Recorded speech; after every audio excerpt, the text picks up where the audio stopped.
zijn hier in de Harmonie in Leeuwarden op de Friese Klimaatparade. Op de Friese Klimaatparade. Ze komen er bij elkaar en ze hebben allemaal een eigen project bedacht. Die ze graag met andere mensen willen delen.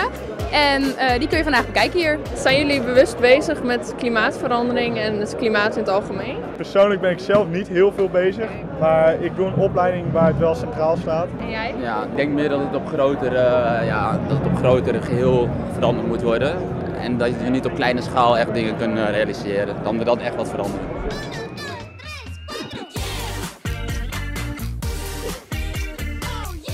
Eet je vegetarisch, scheid je je afval, probeer je minder plastic te gebruiken, dat soort dingen.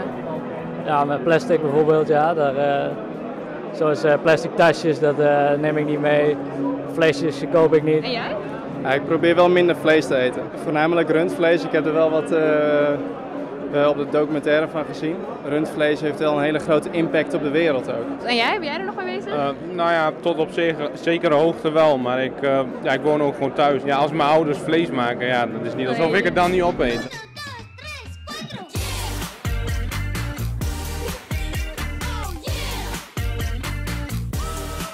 Ik heb zonnepanelen en zelfs een micro-WKK-installatie. En daardoor heb ik per saldo produceer ik meer duurzame energie dan ik gebruik. Dus ik ben de enige groene energie producerende burgemeester van Nederland.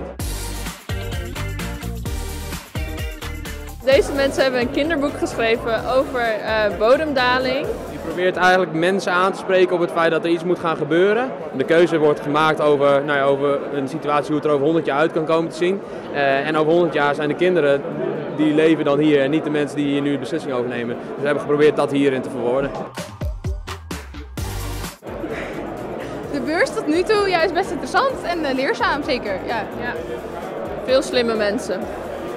En wij. En wij.